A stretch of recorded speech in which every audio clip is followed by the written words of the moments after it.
بسم اللہ الرحمن الرحیم۔ جو کہانی تہجد تک پہنچ جاتی ہے پھر وہ کبھی ادھوری نہیں رہتی۔ چاہت سے نصیب تک کا جو فاصلہ ہے وہ بس ایک دعا ہے۔ تہجد میں بہنے والا ہر آنسو اللہ سے کن کہنے کی سفارش کرتا ہے۔ تہجد کا پلڑا تو اگر درد رات بھر سونے نہیں دیتا تو جان لو کہ وہ منتظر ہے تمہارا۔ ابھی بھی اس کو انتظار ہے تمہاری دعاؤں کا۔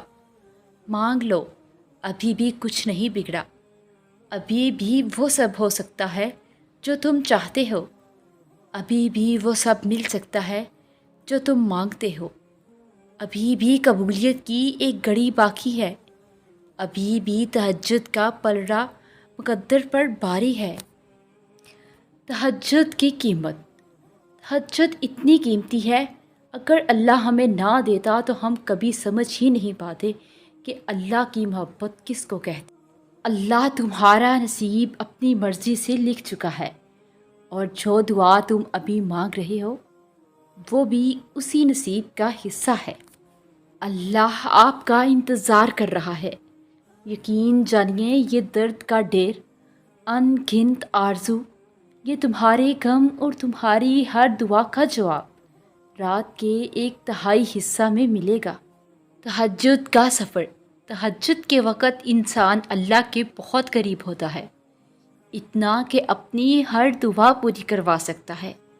تہجد پڑھنے والوں کی تو وہ خواہشات بھی پوری ہو جاتی ہیں جن کا ذکر انہوں نے کبھی اپنے آپ سے بھی نہیں کیا ہوتا۔ تہجد کی نماز اللہ نے بنائی ہی قبولیت کے لیے ہے۔ اگر تو کوئی دعا تمہیں تہجد تک لے گئی ہے تو جان لو تمہاری دعاؤں کی قبولیت ہو چکی ہے۔ یوں ہی تو نہیں پا لیا تہجد کا سجدہ تم نے۔ کچھ تو ایسا ہے ناممکن جو تمہارے لیے ممکن ہونے والا ہوگا۔ تم دعاؤں کے پورا ہونے پر یقین نہیں رکھتے، ورنہ کیا کچھ نہیں ہو سکتا تہجد کی دعاؤں سے۔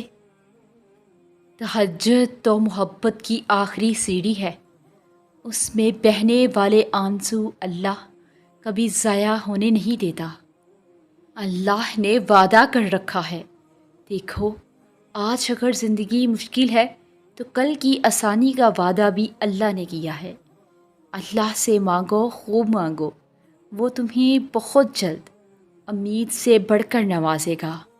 دیکھو یوں اس طرح مایوس نہ ہو جایا کرو، کیا پتہ اس عارضی تکلیف کے بعد ڈھیروں خوشیوں کا آنا ہو۔